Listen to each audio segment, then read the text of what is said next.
السلام عليكم ورحمة الله وبركاته. ازيكم حبايبي؟ عاملين ايه؟ يا رب تكونوا بخير. بصوا بقى البوريك القمر دوت. وصفة رائعة جدا، والطعم كان جميل حلو قوي قوي قوي. هنا بقى هنعمل ب3 كوبايات ونص دقيق. هنعمل الكمية الحلوة دي. طبعا بدل ما نروح نشتري من الافران ب70 جنيه، لا احنا بأقل التكاليف هنعمله في البيت، وهيكون الطعم حلو قوي، وهيكون زي اللي في الافران بالظبط. طبعا زي ما انتم ما شايفين الشكل بقى. طبعا والطعم مش قادره اوصف لكم ازاي. اختي دخلت عليا بعد ما خلصت وبتقول لي ايه ده، معقوله انت اللي عاملاه؟ طب مش ناشف؟ قلت لها يا ستي جربي كده وقطعي. قطعت واحده، بصوا وبتدوس لكم عليها، بسم الله ما شاء الله. كان طري وكان طعمه جميل وكان زي السكر. طبعا دي وصفه زي ما انتم ما شايفين كده بقلل التكاليف. طبعا انا ما عدتش كام واحده، بس الكمية اللي انتوا شايفينها دي ب3 كوبايات ونص. يلا نسمي الله ونصلي على الرسول واقول لكم هنعمل ايه. هنا معانا كوباية حليب دافية، تمام. وهننزل عليها بمعلقة خميرة كبيرة ومعلقة سكر زي ما انتوا ما شايفين كده، وهنقلبهم كويس قوي لحد لما السكر يدوب معانا.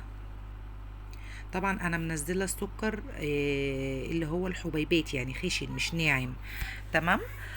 زي ما انتم ما شايفين كده. طبعا هنقلب كويس لحد لما السكر يختفي معانا، وبعدين هقول لكم هنعمل ايه. يا رب وصفة اليوم تعجبكم، وما تنسونيش بقى في لايك قمر زيكم كده. واللي ما اشتركتش في القناة تشترك وتدوس على كلمة الكل عشان يوصل لها كل جديد. طبعا هنا نزلنا بربع كوباية زيت. بصوا زي ما انتم ما شايفين يا جماعة، الزيت لازم يكون نضيف، ما يكونش ليه ريحة. يعني ربع كوباية زيت تكون من الزيت النضيف. وهنا بقى معانا معلقة ايه، معجون طماطم اللي هي الجاهزة. اللي حابة تحط المعجون الطماطم تحطه. طبعا انا حاطة معلقة معجون طماطم ديت كانت في الفريزر، فانا خدت معلقة وحطيتها. اللي حابة تخليه لونه محمر كده زي ما انا معاملاه تحط معلقة الطماطم. اللي مش حباه لونه محمر عادي. وهننزل بمعلقة خل حلوة كده. الخل دوت محسن للمعجنات. بيبقى حلو جدا وبيدي للمعجنات طراوة كده في العجينة، وبيخلي العجينة تبقى هشة معانا. ماشي. هنا بقى هنبدأ ننزل بالثلاث كوبايات ونص دقيق زي ما انتم ما شايفين. وبعد كده هنحط ذرة ملح ومعلقة صغيرة بيكنج باودر زي ما انتم ما شايفين. هننزل بقى بمعلقة البيكنج باودر، تمام. مش قادرة اوصف لكم طبعا الطعم بتاعه كان عامل ازاي، كان حلو جدا. طبعا المرحلة دي بقى مش محتاجة ان احنا بقى ايه نقلبه بالمضرب، لا محتاجة بقى كده ان انتي تكوني بقى محضرة نفسك كده وغاسلة ايدك بقى، وننزل بقى نعجن بقى. طبعا هتحطي بقى مية على حسب ما العجينة ما تلم معاكي، على حسب نوع الدقيق اللي انتي مستخدميه. انا كنت مستخدمة على فكرة عشان تبقوا عارفين دقيق سايب، تمام. بصوا هنا كده العجينة خلصت معانا. شايفين بسم الله ما شاء الله طرية ازاي وحلوة، ولا بتلزق ولا اي حاجة. زي ما انتم ما شايفين كده. هنركن العجينة دي، نسيبها تختمر لمدة ساعة. هنغطيها بكيس وهنحطها في فرن البوتاجاز، او هنغطيها بكيس ونحط عليها ايه اي حاجة كده فوطة، ونحطها في اي مكان دافي. طبعا هنسيبها ساعة عشان خاطر تتضاعف حجمها. بصوا زي ما انتم ما شايفين كده. طبعا بقى ايه الحجم بتاعها بقى متضاعف كده زي ما انتم ما شايفين.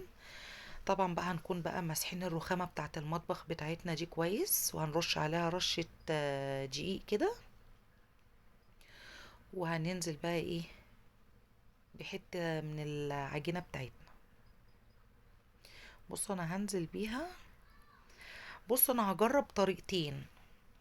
في طريقة جربتها عجبتني في تقطيعها، وفي طريقة جربتها كنت حاساها ان هي يعني لا ما كانتش مظبوطة معايا. فهوريكم الطريقة دي وهوريكم الطريقة دي، وانتوا هتقدروا تحكموا. ولما تعملوها انتوا بنفسكم هتعرفوا انهي طريقة اسهل. طبعا هنجيب النشابة بتاعتنا وهنفردها كويس على الرخامة. شايفين طبعا انا عمالة افرد فيها شمال ويمين زي ما انتم ما شايفين كده. ماشي. بصوا بقى هنفردها، وبعد ما نفردها هقول لكم بقى هنعمل ايه.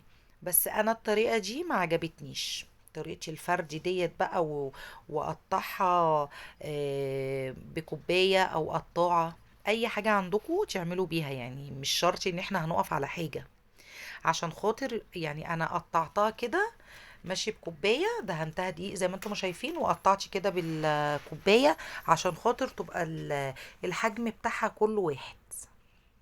بس انا بقى الطريقه دي ما عجبتنيش، يعني بصوا طريقه التقطيعه ديت انا ما عجبتنيش. كانت صغننه جدا. تمام. وتاني حاجه حسيتي ان هي يعني ايه خدت مني وقت. هنا بقى عندك بقى جبنه تحشيها، جبنه تحشيها لحمه، اي حاجه انت حباها تحشيها احشيها. طبعا انا جبت جبنه فيتا حشيتها بيها. بصوا وتقفلوها زي القطايف كده، وروحي ايه برماها على ايدك برمه صغننه كده، ان انتي يعني ايه يعني بتخليها كده مطوله كده شويه. طبعا انا ما عجبتنيش بقى التقطيع ده. بصوا حاسه ان هي صغننه كده، لا يعني التقطيعه بقى التانية اللي انا هقطعها لكم دي هتعجبكم قوي. بصوا صغننه كده، يعني حاسه ان هي هتبقى صغننه قوي. والعجينه كانت صغننه جدا. لا انا بقى هقطع تقطيعات على ايدي، وانتي يعني ايه بالويم كده هتعرفي قد ايه يعني قطعة العجينة اللي معاكي دي قد ايه. بص انا حطيت اتنين على بعض عشان خاطر التانية ما كانتش عجباني بصراحة، كانت صغننة جدا. طبعا انتوا مش شايفينها صغننة لاني انا مقربة لكم الكاميرا، بس في الحقيقة كانت صغننة جدا يعني. بصوا بقى دي ما شاء الله كمان الحشو كان بزيادة. لما حطيت الجبنة كانت بزيادة بصراحة. وبصوا زي ما انتم ما شايفين كده ما شاء الله، يعني ايه زي اللي بتتباع في الافران بالظبط، دي بقى كده تحسي ان هي ايه يعني مالية مركزها بصراحة. تمام. بصوا بقى التقطيعة التانية، انا ايه بقطع بقى كده وعلى قد الكورة اللي انا عايزاها هحشيها. طبعا بقى اللي ما اشتركتش في القناة تخش تشترك وتدوس على كلمة الكل عشان يوصل لها كل جديد بنزله. وعايزة لايكات حلوة كده منكم كتير، ودعوة حلوة كده من قلبكم. وشكرا لكل اللي بيتابعوني، انتوا على راسي من فوق بصراحة، وبحبكم كتير جدا بصراحة.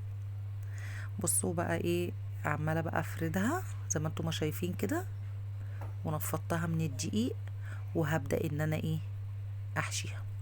حابة بقى تحشيها لحمة مفرومة هتبقى حلوة قوي قوي قوي، لاني انا جربتها بلحمة مفرومة، بس معلش هنزل لكم الفيديو وانا عاملاها باللحمة المفرومة ان شاء الله. كانت حلوة وكانت جميلة جدا، يعني تنفع بقى في الفطار بتاع الصبح كده، كوباية شاي بلبن او كوباية نسكافيه، ومعاكي بقى 2 بوريك او 3 كده لو بتعملي دايت.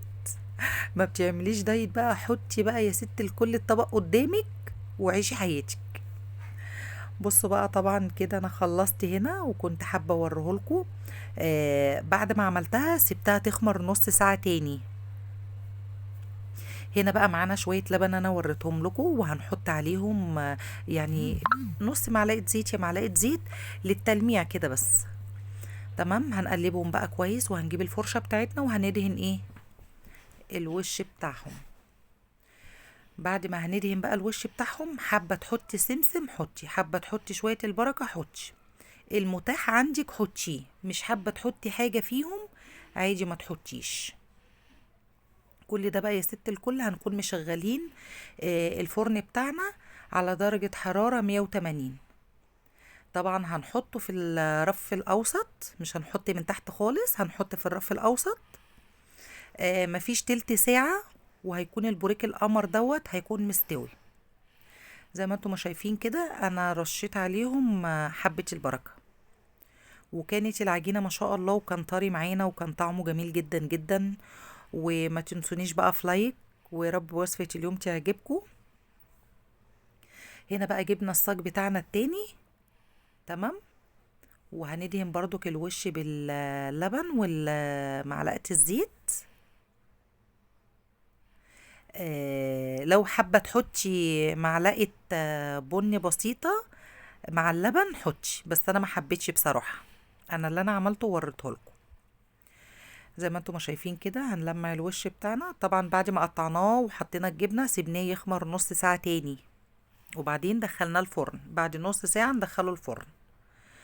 طبعا دي كانت وصفة اليوم بتاعتنا، ويا رب فيديو النهاردة يعجبكم. وما تنسونيش بقى في لايك قمر زيكم، واللي ما اشتركتش في القناة تخشي تشترك وتدوس على كلمة الكل عشان يوصلها كل جديد. طبعا هنا بقى كنا طلعنا البوريك القمر اهوت، وزي ما انتم ما شايفين. والسلام عليكم ورحمة الله وبركاته.